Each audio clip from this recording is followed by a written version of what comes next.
is no secret that police are targeting four-wheel drives and defecting them for roadworthiness. But something that isn't as obvious is there's other organisation or other organisations that are potentially going to cost you thousands, if not hundreds of thousands of dollars, all because you modified your vehicle. A couple of months ago, I released a video talking about modifications to your vehicle, what was legal, what wasn't, and I asked the question, are police targeting us four-wheel drivers? Overwhelmingly, the answer was yes. But the comments on that video, all like 1,000 or so comments, it was a real eye-opener to what else is really going on out there. There were stories about in the Mansfield area near the Victorian High Country where police were pulling over every four-wheel drive that drove down the road and defecting almost all of them. And some of them were obvious that they should be defected because they're raised so high or they've got massive wheels on them without engineering certificates and so forth. And other vehicles that were brand new, off the showroom floor, also being defected. They were being defected for like body rubbers, and the police were saying you've had a body lift on this vehicle. And it was clear in some of these examples that some of the police doing this have got absolutely no idea from a mechanical point of view what the bloody hell they're doing. When watching different social media platforms, it's pretty clear when you look at some of the defects that are being given, some of them are just obvious, and they just are. And you understand the risk of defecting your vehicle when you do these modifications to your vehicle. But other ones, even ones that you can see there, they've been modified slightly. They might have a slightly higher lift, like a 50mm lift or something like that. But that's all that was obvious in some of these things. And you go, what the hell did you even get defected for? I don't understand. It leaves you wondering then, why is this actually happening? I think that the biggest misconception about this is they're doing it for roadworthiness. And roadworthiness, when you look at all different government websites, equals safety. And I don't think that's the case. If it was the case that this roadworthiness, targeting these vehicles for roadworthiness, it was all about safety, well, then you should also be targeting the roads for vehicle worthiness, because the roads, especially in regional areas in Australia, they're bloody terrible. And to say that my vehicle isn't roadworthy whilst the roads are not car worthy, something's not right there. Every few months in regional Australia, you get the local, generally the opposition spokesman or the opposition member for your area. They'll sit down, they'll get on their knees and sit in front of a big pothole and say, this isn't good enough. And they're not good.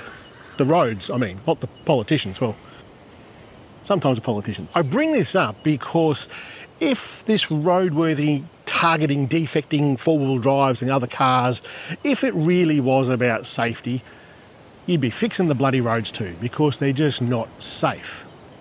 So why is this happening? Here in Victoria, at least, we have a government debt of about 156 billion with a B, and they need to recoup that money somehow. So they're not about to stop doing this. They're going to need to get their money any way they know how. I honestly can't see this stopping anytime soon. The government is in that much debt, and instead of worrying about all the crime that's happening around the joint, because that doesn't pay the government coffers, you're going to need people like you and I who drive things like this to be defected, so we pay the fines instead, and we can slowly help this government out of the mess that they've dug for themselves. Now, that video I was talking about, that's had about 1,000 comments on that. And the comments on that video can be really divided down into three concerns, I guess you could say.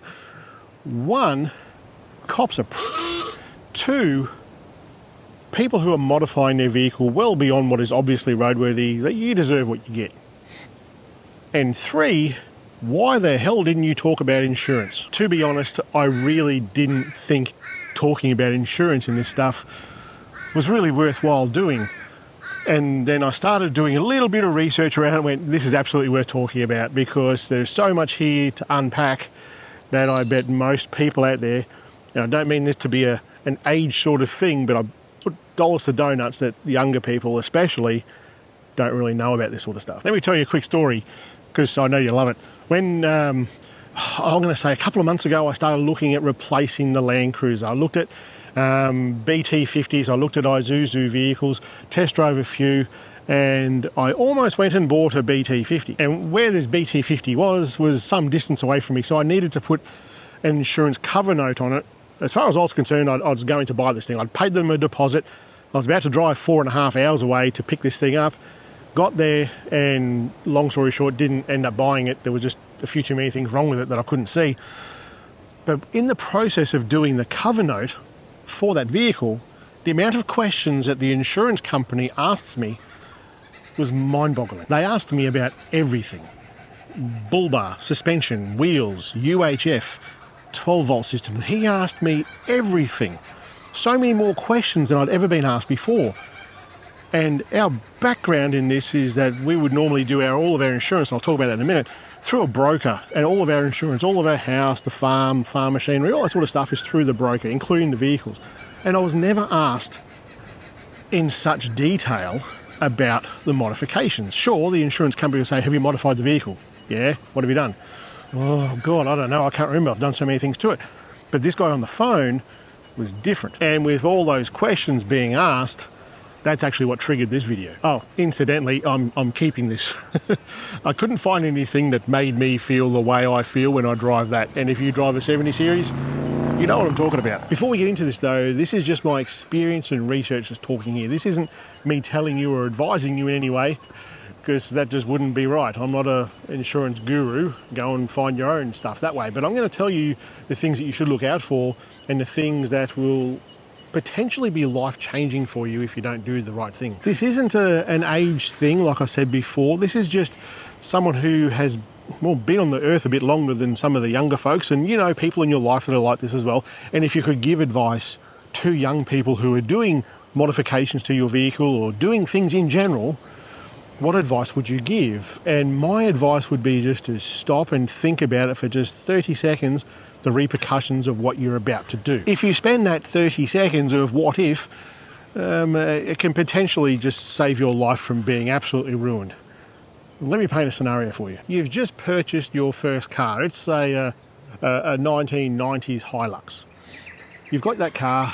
You go home, your dad's got some tools, or you've got some tools, and you go, I'm going to start modifying this vehicle, because you should be able to. You should be able to pick up a spanner and start wrenching on your car. You should be allowed to do that. We've done it for generations in this country. There's always been a car culture in this country. You should be allowed to do it. So you go ahead and you say, upgrade the suspension. You lift it, say 40 mil, put some bigger tyres on there. You're still legal on the road. You go and put a bull bar on, it's still legal on the road. And you get together with your mates who have also done all of these things. They've set up their cars to go out the bush, go camping. So on your way to the bush, you're driving along sealed roads everywhere. You know, you're talking, you've got a car full of mates, all talking, radio's going loud, UHF's going off between the convoy of cars going along.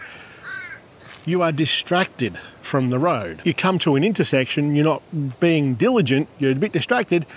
There's a $150,000 BMW coming down the road. You come out and you smash into this thing, and both cars are a write-off. Air ambulance has to come, takes people to hospital, and police come, towies come to clean up the scene. It's a friggin' mess. This happens. This absolutely happens. Insurance assessor comes out and says, what's that? You put a bull bar on your car. You didn't tell us. Your insurance is cancelled. Not only is your insurance cancelled and you're not covered for that accident, now the BMW owner is suing you, the friends in the car are suing you because they've got injuries, and before you know it, you're being sued for a couple of $100,000. You're 18 and a half years old. Your life is off to a pretty bad start as an adult. This is going to hit you up bad for years. You may have seen a video I did a few months ago, or was it a few months ago? It was around Australia Day, I think it was, where a kid out in the bush, he rolled his ute. They did some stupid things, ridiculously stupid things. Guarantee that car was a write-off. There was a young fella in the back who got hurt. If that guy's life is not, he'll be paying for that problem and that situation for years to come. When it comes to insurance, what are some of the things that you should consider as somebody who has one of these sorts of vehicles and modifies them? What should you consider? Will modifications get your insurance cancelled? What happens if you do not tell your insurer about the modifications, like the bull bar in that scenario? If you're new to insurance and insuring your vehicle, what is the best way that you can go about finding the right policy for you? This is boring shit, but by God, if you do the wrong thing here, it can absolutely ruin your first part of your life. In answer to these questions, I did a couple of things. I called my insurer and ran through a heap of scenarios with them and asked them if I would be covered or not. And two, I have a friend who has been in the insurance industry for well over a decade, and I asked them about specific examples of, would this get your situation cancelled or your policy cancelled? So I've got a bit of knowledge here and a lot of research on the internet, obviously, but there's some good straight to the source situations here, scenarios where I've got some answers for you. I'll start by saying that dealing with insurance companies is a pain, it's mundane, it's boring, it's not remotely interesting to anyone who is not in that industry. Most insurance companies that you're going to insure with are going to deal with cars, home, contents, tools, farms, farm machinery, anything, business-related tools, all those sorts of things. They range in a wide scope of things. So when you're dealing with a company like that, how do you know that they know? Like if they've just hung up the phone from somebody who is dealing with their lounge suite catching on fire in a house fire, and then you've called up to say, hey, this is what's happening with my vehicle, I've had an accident. How do you know that they know what the hell they're talking about when it comes to modifications on these things? Well, with that in mind, I would strongly suggest, if you're doing this yourself, and we'll talk about that in a minute, that you want to find an insurer that specialises in vehicles, a vehicle insurer. So somebody who does everything and blanket policies, everything that is in existence, I would suggest steer away from that and deal with someone who just deals with this. Doing modifications on your vehicle, is it going to get your policy cancelled? Well, it's a safe bet if you ring up one of those broad insurance agencies. If you ring them up and say, I've just replaced the flux capacitor and the dentulator and the bull bar on my four-wheel drive, they're not going to know what the hell you're talking about. Because they don't know what you're talking about, they don't know what that is, cancel. That happens. You see it online all the time. There's lots of examples of this happening. That is not in the case of an accident. That's just in the case of someone's done something to their car, they've replaced their flux capacitor, called up the insurance to say, I'm adding this to my insurance policy, and they go, no, it's been cancelled, forget it, go insure somewhere else. But in most cases, especially with auto insurers, that, well, I won't say that won't be the case, but it definitely shouldn't be the case. Let's throw an example at you. In the case of the Cruiser, we look at the modifications that are done to this. Quite a few on here. We've got the bull bar, the lights, the UHF, roof rack, awning, getting suspension done shortly. There'll be a winch on the front shortly. All these sorts of things the insurance company knows about. But then in the back of there, then I go and install that. I go and install a Travel Buddy oven. What is going to happen if I didn't tell them about that? Two scenarios. Scenario one, we've had a traffic accident, I've caused the accident, what's going to happen? They're not going to go over this vehicle and go, well, I know about all that, but you've got an oven in the back. The oven didn't cause the accident. It's going to have no impact on the policy at all. It shouldn't. Scenario two is that the vehicle is stolen. I'm the captain now. And they will replace everything that's on the insurance policy. So I'm going to get everything back that I've told them about, but I'm probably not going to get the oven back.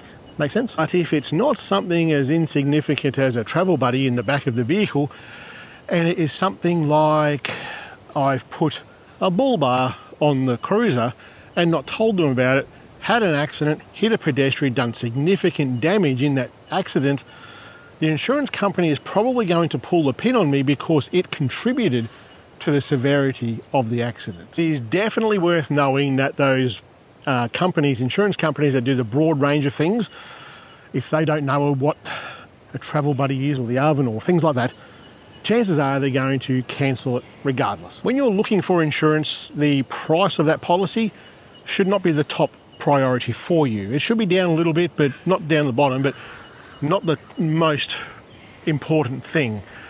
If it is, you're probably going to get screwed. The most important thing with an insurance policy for your vehicle is the fine print of that policy. Talking about, you'll see on every insurance ad that's on television, you'll see at the end of the ad, all details are in the product disclosure. Please read the PDS for that policy. That's a product disclosure statement. That's all the stuff that's going to be, that is the fine print, if you like, of that insurance policy. Keep in mind, insurance companies are there to minimise the risk to them. They're going to insure what they think is a good investment, and if it's a bad investment, they're going to find any way That's how you should think of it. Any way to get out of that situation that they can. And the way they get out of it is in that fine print, in that product disclosure statement. I'm guilty of it. I'm sure you're guilty of it at different times in your life. You've just signed something away. I definitely did it when I was a young fella. I would just go and insure my cars on whatever I could afford. And I was lucky that I never got caught out. But that's what insurance is. It's absolutely chockers full of issues where people have had their insurance cancelled, the company didn't insure it.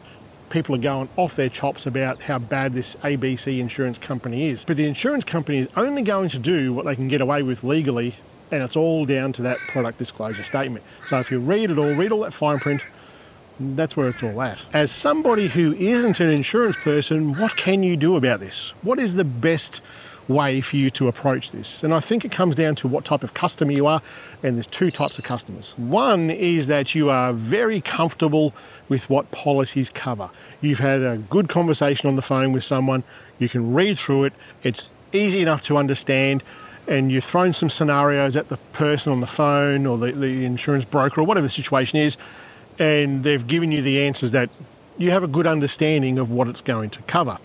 And in the event of something happening, you are comfortable enough, you know enough about that policy that you can certainly have an argument, logical. When I say argument, I don't mean like, I mean like a conversation where you're backing yourself up with facts when the claim is getting processed. The second type of customer is the person who needs insurance because you have to have insurance legally, but you don't really care too much about it. First type of customer, fill your boots, go and get your own policy, shop around, do all your research yourself, and you'll find what you're comfortable with doing.